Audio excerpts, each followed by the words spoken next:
નમસ્કાર વિદ્યાર્થી મિત્રો, GSEB.org એ વેબસાઇટ છે જેની અંદર Gujarat secondary and higher secondary education board Gandhinagar દ્વારા જે પણ પરિપત્ર આવે છે તે આ વેબસાઇટમાં જોવા મળે છે. એટલે તમારે આ વેબસાઇટને જ્યાં સુધી સ્ટેટ બોર્ડ અથવા તો ગુજકેટ કમ્પ્લીટ ના થાય ત્યાં સુધી આને રિફર કરતા રહેવું અને બોર્ડની વેબસાઇટ પર અહીંયા ક્લિક કરતાં આ ન્યૂઝ હેડલાઇન્સ જોવા મળશે. તેની અંદર અલગ અલગ બધા પરિપત્રો આપેલા છે. હવે બે ઇમ્પોર્ટન્ટ પરિપત્રો આપેલા છે. એની અંદર ગુજકેટ 2024ની જે પરીક્ષાની તારીખમાં ફેરફાર થયો છે તે બાબતે હવે આને ક્લિક કરતાં અહીંયા આગળ જોવા મળશે. ગુજકેટ 2024 એની અંદર જે નવી તારીખ આવી છે, જે CBSE બોર્ડની જે પરીક્ષા હતી એને લીધે પરીક્ષાની તારીખમાં ફેરફાર કરેલો છે. એટલે કે 2/4/2024ને બદલે 31/3/2024ને રવિવારના રોજ યોજવામાં આવેલી છે. આ ખાસ ઇમ્પોર્ટન્ટ ગુજકેટ રિલેટેડ ઇન્ફોર્મેશન છે, તે તમારી જાણ સારું. હવે એની અંદર તમારે ઉચ્ચતર માધ્યમિક વિભાગ જે વિજ્ઞાન પ્રવાહના વિદ્યાર્થીઓ હોય તેને ડિગ્રી એન્જિનિયરિંગ અથવા તો ડિપ્લોમા ફાર્મસી અભ્યાસમાં પ્રવેશ મેળવવો હોય તેના માટે આ ગુજકેટની એક્ઝામ રાખેલી છે. એટલે કે Gujarat common entrance test. Okay, આ એક હતી ઇન્ફોર્મેશન જે અખબારી યાદી આપેલી છે. તે સિવાય એક બીજી ઇન્ફોર્મેશન આપેલી છે જે સૌથી વધારે અગત્યની છે દરેક વિદ્યાર્થીઓ માટે.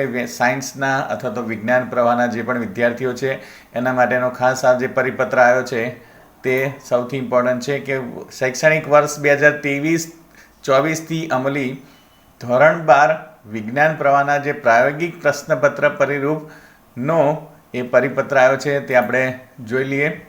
હવે એની એ પરિપત્રની અંદર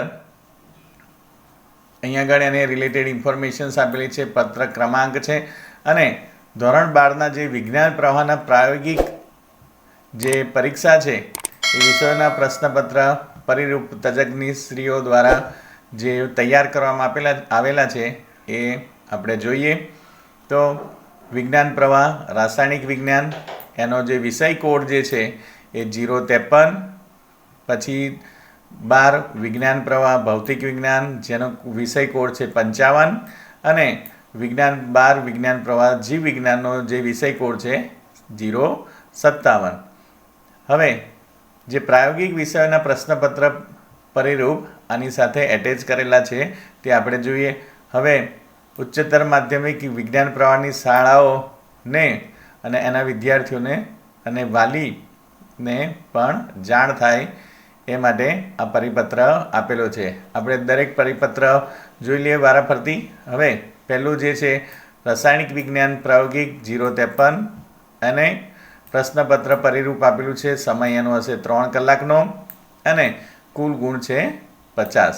હવે પાર્ટ એ જે પુસ્તક સિવાય એનો 1 કલાક અને 15 મિનિટનો ટાઈમ રહેશે, જેની અંદર પ્રશ્ન 1 જે રેડોક્સ અનુમાપન છે એને રિલેટેડ હશે, જે 17 માર્ક્સનો હશે. અને પાર્ટ બી જે છે એ પુસ્તક સાથે જેનો સમય હશે 1 કલાક અને 45 મિનિટ. હવે એની અંદર જે પ્રશ્નોને રિલેટેડ જે પ્રશ્નપત્ર પરિરૂપ આપેલું છે એમની અંદર પ્રશ્ન 2ની અંદર અકાર્બનિક ક્ષારનું ગુણાત્મક પૃથક્કરણ 17 માર્ક્સનું હશે. ત્યાર પછી કાર્બનિક પદાર્થમાં રહેલો ક્રિયાશીલ સમૂહ નક્કી કરો એ 6 માર્ક્સનું રહેશે. અથવા ખાદ્ય પદાર્થમાં કાર્બોહાઈડ્રેટ, ચરબી, પ્રોટીન પદાર્થોની હાજરી નક્કી કરવી એ 6 માર્ક્સનો રહેશે. એટલે કે પ્રશ્નપત્ર 3ની અંદર અથવા આપેલું છે. ત્યાર પછી પ્રશ્નપત્ર 4ની અંદર એટલે પ્રશ્ન ક્રમાંક 4ની અંદર મૌખિક પ્રશ્નો જે પ્રેક્ટિકલના જે તે સર પૂછશે એ 6 માર્ક્સના હશે. અને પ્રશ્ન 5 જે છે એ પ્રાયોગિક નોંધપોથીના જર્નલના રહેશે. હવે એ 4 માર્ક્સના હશે. એમ કરીને કુલ ગુણ 50 માર્ક રહેશે. હવે પાર્ટ એ જે પ્રથમ પુરવણીમાં લખવાનો રહેશે અને પ્રથમ પુરવણી જે છે પરીક્ષકને જમા કરાવ્યા બાદ તમે પાર્ટ બી માટે બીજી પુરવણી પાર્ટ બી અલગથી લખવાનું રહેશે. આ ખાસ તમારે ધ્યાન રાખવાનું છે. ત્યાર પછી અહીંયા આગળ રસાયણ વિજ્ઞાન જે પ્રાયોગિક જે વાર્ષિક પરીક્ષાનું નમૂનાનું પ્રશ્નપત્ર આપેલું છે એની અંદર પાર્ટ એ પુસ્તક સિવાય જે 1 કલાક અને 15 મિનિટ છે એની માટેનો પ્રશ્ન નંબર 1 અહીંયા આગળ આપેલું છે. અહીંયા આગળ નમૂનાનું પ્રશ્નપત્ર છે, 17 માર્ક્સનું છે. કેવી રીતે એ રેડોક્સનું અનુમાપન થશે એ આપેલું છે કે અવલોકન, આયોનિક, કાર્બનિક અને રેડક્સ પ્રક્રિયા લખવી, અવલોકનનો કોઠો બનાવો, રીડિંગ દર્શાવવા અને ગણતરી કરવી. અને 17 માર્ક્સ હશે. અને પાર્ટ બીની અંદર પુસ્તક સાથે 1 કલાક ને 45 મિનિટ કે જેની અંદર 17 માર્ક્સના આ રીતના પ્રશ્ન પૂછવામાં આવશે. એટલે કે આ જે ગુણ આપેલા છે એ પ્રમાણે જે તે પ્રેક્ટિકલના સર માર્ક્સ મૂકવાના હશે. એટલે એ પ્રમાણે તમારે પ્રેક્ટિકલ્સ કરવા અને પુરવણીની અંદર તમારે જે આન્સર્સ લખવાના છે તે આ રીતે લખવાના રહેશે. પ્રશ્ન 3 નંબર છે, 6 માર્ક્સનો જે છે તેની અંદર 2 ઓપ્શન આપેલા છે અથવાની અંદર. પ્રશ્ન 3ની અંદર એના કેવી રીતે ગુણ મૂકવાના છે એ પણ અહીં આગળ આપી દીધેલું છે. ખાસ તમારે આની પ્રિન્ટઆઉટ કઢાવી લેવી અને એનો મહાવરો કરી લેવો અને તમારા જે તે પ્રેક્ટિકલના ટીચર્સ હોય તેની સાથે ડિસ્કસ કરી લેવું. તમને જે પણ પ્રેક્ટિકલ્સ ના આવડતા હોય તે શીખી પણ લેવા. પ્રશ્ન 4 જે છે મૌખિક પ્રશ્નો, પ્રયોગને લગતા પ્રશ્નો પૂછી શકાશે જે 6 માર્ક્સના હશે. અને પ્રાયોગિક જે નોંધપોથી છે જે માસવાર આયોજન પ્રમાણે પ્રયોગોની નોંધપોથીમાં પ્રયોગો લખેલા હોવા જોઈએ અને સર્ટિફાઈડ થયેલું હોવું કમ્પલસરી છે. એટલે આ ખાસ વાત તમે ધ્યાન રાખજો. ત્યાર પછી આપેલું છે પ્રશ્નપત્ર પરિરૂપ ભૌતિક વિજ્ઞાન માટે જેનો વિષય કોડ છે 55 અને જે 3 કલાકનો સમય હશે અને કુલ ગુણ હશે 50. હવે પ્રાયોગિક પરીક્ષા માટે જે ગુણભારનું માળખું આપેલું છે તેની અંદર વિભાગ 1માં કરાવેલ પ્રયોગમાંથી એક પ્રયોગ 20 માર્ક્સનો હશે. વિભાગ 2માં કરાવેલ પ્રયોગમાંથી એક પ્રયોગ 20 ગુણનો હશે. પ્રયોગને અનુરૂપ મૌખિક પ્રશ્નો હશે 6 ગુણના હશે અને સર્ટિફાઈડ થયેલ જર્નલ જે છે એ 4 માર્ક્સની. એમ કુલ ગુણ 50 રહેશે. હવે દરેક પ્રયોગ માટે અહીંયા આગળ જે રીતે ઇન્સ્ટ્રક્શન્સ આપેલી છે તે તમારે ફોલો કરવાની રહેશે. એટલે કે પ્રયોગના સાધનોની યોગ્ય ગોઠવણી તથા પ્રયોગ પદ્ધતિ અને વિદ્યુત પરિપથ 6 ગુણનું, અવલોકન કોઠો દોરવો અને યોગ્ય એકમ સાથે અવલોકનો નોંધવા એ 7 ગુણનું હશે. ગણતરી અને આલેખ 6 ગુણનું હશે અને જવાબ જે આવશે અંતિમ સાચું પરિણામ અથવા તો જવાબ એના 1 ગુણ રહેશે. એમ કરીને 20 ગુણ રહેશે. હવે વિભાગ 1 એ પ્રમાણે અહીંયા આગળ પ્રયોગ નંબર્સ આપેલા છે કે પ્રયોગ number E1, E2, E3, E4, E5, E6 આ તમને બધા પ્રયોગો આવડવા જોઈએ. હવે વિભાગ 2ની અંદર જે આપેલા છે એની અંદર E7, E8, E9, E10, E11, E12, E13, E14 જે અહીંયા આગળ નંબર્સ આપેલા છે અને અહીંયા આગળ પ્રયોગ જે આપેલા છે એ તમને બધા આવડવા જોઈએ. આ થયું વિજ્ઞાન પ્રવાહનું ફિઝિક્સનું પ્રાયોગિક પરીક્ષાનું માળખું. આ છે પ્રશ્નપત્ર પરિરૂપ અને ઉપર જે આપેલું છે તે નમૂનાનું પ્રશ્નપત્ર જે રાસાયણિક વિજ્ઞાનનું છે અને આ ભૌતિક વિજ્ઞાનનું છે.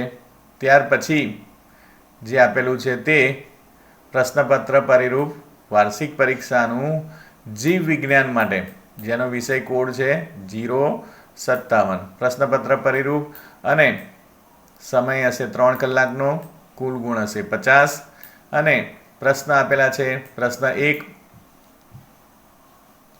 એના 8 ગુણ રહેશે. પ્રશ્ન 2 એનું રહેશે 7 ગુણ. ત્યાર પછી પ્રશ્ન નંબર 3 જે 7 ગુણનો હશે. પ્રશ્ન નંબર 4 એ 24 ગુણનો હશે અને છેલ્લો પ્રશ્ન નંબર 5 પ્રયોગ પોથી ચેક કરશે, સર્ટિફાઈડ થયેલી, એના 4 માર્ક્સ રહેશે. પ્રશ્ન 1ની અંદર આપેલું છે કે આપવામાં આવેલ નમૂનાનું પ્રાયોગિક કાર્ય કરી અવલોકન કોઠો, તારણની નોંધ કરી અને પરીક્ષકને બતાવો તથા મૌખિક પ્રશ્નોના જવાબ આપો. બીજો પ્રશ્ન છે આપવામાં આવેલ નમૂનાનું પ્રાયોગિક કાર્ય કરી અવલોકન કોઠો, તારણની નોંધ કરી પરીક્ષકને બતાવવાનો અને મૌખિક પ્રશ્નોના જવાબ આપવાના રહેશે.